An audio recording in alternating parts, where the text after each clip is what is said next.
Assalamualaikum Ibu. Waalaikumsalam. Gimana kabarnya? Sehat? Alhamdulillah saya sehat. Bapak Ya. bagaimana kabarnya? Alhamdulillah juga sehat.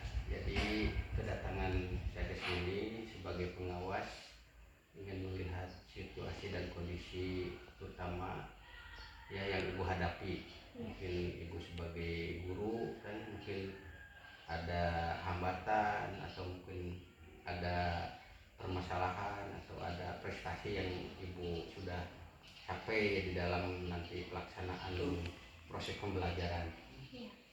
Gimana? Ya, kalau yang saya hadapi ini terkait dengan situasi di kesiswanya ya.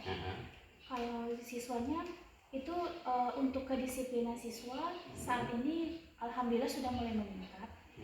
Namun pada proses pembelajaran itu masih banyak siswa itu yang tidak fokus untuk memperhatikan pelajaran. Kemudian ketika disuruh mengerjakan tugas banyak yang tidak mengerjakan tugas gitu Pak. Nah, dan di dalam proses pembelajaran itu bahkan banyak siswa itu izin keluar gitu. Jadi kedisiplinan saat di proses pembelajaran itu masih ini bagaimana siswa itu sering keluar izin bahkan pergi ke kantin gitu. Nah, kalau kendala untuk saya sebagai guru ya di kurikulum itu Pak, yang mengenai kurikulum merdeka itu masih banyak saya yang belum paham itu cara menurunkan tujuan pembelajaran. Kan di sana ada fase-fase pembelajaran. Nah, itu saya tengok nggak seperti dulu kan. Kalau di K13 itu jelas Pak, ada KI, ada KD. Nah, kalau ini ada fase, ada elemen. Nah, itu masih bingung saya cara menurunkan tujuan pembelajaran dari fase capaian apa di sana ada CP gitu. Jadi kalau kita lihat tadi Ibu masalahnya tuh di siswa aja, kemudian di Ibu juga ada sebagai guru. Nah kira-kira kita fokuskan ini untuk di siswa. Kira-kira itu permasalahannya itu yang paling dominan itu apa kira-kira yang paling permasalahan dominan? Siswa yang paling dominan itu banyak siswa itu yang tidak mau mengerjakan tugas. Selain itu ya sering cabut saat proses pembelajaran gitu. Pas saya masih mengajar izin keluar ke kantin, nanti nggak masuk lagi gitu. Nah kira-kira apa yang dilakukan dengan permasalahan tersebut? Iya, setelah kan saya sekarang sedang mengikuti profesi pendidikan guru Pak. Kemudian mengenai tugas belajar tadi, ketika saya panggil siswanya, saya tanyakan kenapa kamu tidak mengerjakan tugas. Saya kan mata pelajaran bahasa Inggris. Nah, itu saya meminta siswa untuk mempraktekkan percakapan dengan mengambil video. Nah, itu mereka nggak ada yang mengerjakan gitu Pak. Saya tanyakan kenapa kamu tidak mengerjakan tugas. Kami nggak bisa mengucapkan bahasa Inggris gitu kan Pak. Kemudian kami nggak suka membuat video katanya Pak.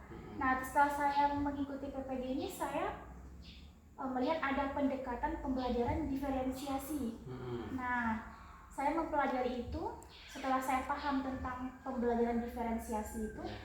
Tadi pada saat saya mengajar, saya saya lakukan asesmen awal kepada peserta didik itu.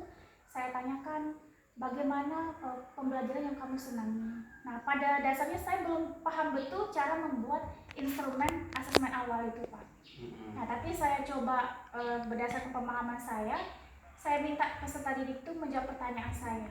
Bagaimana pelajaran yang kamu senangi? Menonton video kah? Terus apa yang kamu minati?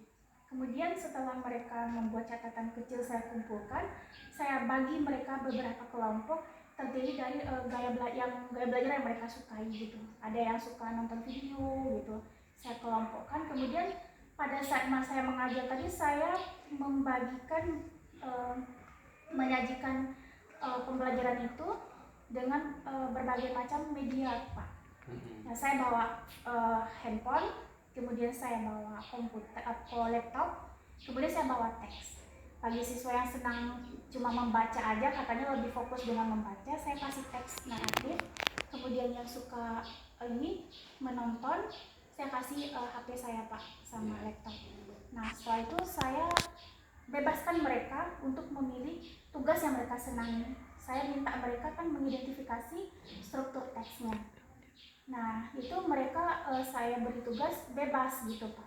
Silakan kamu pilih yang kamu senangi. Tugasnya mau buat makalah tentang naratif atau kamu mau memperagakan. Nah saya sudah membagikan teks yang tentang cerita Malin Kundang. Nah itu ada percakapan naskahnya, silakan mereka terus bikin boleh juga buat peta konsep. Nah itu mereka ada yang sudah membuat peta konsep gitu Pak. Jadi saya tadi melihat apa yang sudah dikerjakan Ibu itu udah pas, itu udah bagus sekali. Jadi adanya asesmen awal Ibu sudah dilakukan, kemudian adanya keterbukaan bagaimana ya keinginan siswa udah Ibu jalankan. Jadi apa itu Ibu sudah melaksanakan gagasan-gagasan Ibu itu udah keluar dan udah dilaksanakan. Kemudian Ibu dari percakapan ini saya bisa istilahnya itu mengapresiasi lah apa yang sudah dilakukan Ibu itu udah baik ya. Kemudian nah saya minta bagaimana dari hasil percakapan kita ini hari ini untuk permasalahan tadi, kira-kira apa yang dapat Ibu simpulkan dari percakapan ini?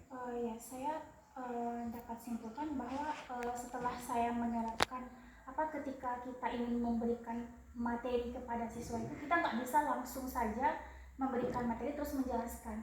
Kita harus paham dulu dengan kebutuhan siswa. Jadi karena saya lihat siswa ini beragam, ada yang senang membaca, yang saya senang menonton, jadi saya kelompokkan itu. Jadi mereka itu bersemangat dan termotivasi untuk mencari memahami apa materi yang akan saya ajarkan tadi Pak. Sehingga ketika saya perintahkan buat tugas mereka mengerjakan semuanya gitu. Jadi dari percakapan ini udah Ibu simpulkan bahwa apa yang Ibu simpulkan itu kan hasil daripada kerja Ibu, gagasan Ibu, dan itulah memang seperti itu. Jadi mudah-mudahan dengan adanya percakapan ini kemudian Ibu sudah melaksanakan daripada gagasan-gagasan Ibu itu tadi baik betul, seperti itulah seorang guru itu. Jadi mudah-mudahan kedepannya ada perubahan yang sangat signifikan sehingga nanti mungkin siswa itu yang tadinya seperti itu kondisi saat ini sesuai dengan harapan Ibu kan lebih baik lagi, terutama tadi disuruh mengerjakan tugas yang mengerjakan, kemudian apa yang diinginkan oleh siswa seperti itu. Jadi nanti mudah-mudahan kedepannya itu akan lebih baik daripada hari ini kan. Mungkin itu saja Ibu, terima kasih sudah kita berdiskusi untuk pekerjaan masalah ini dan mudah-mudahan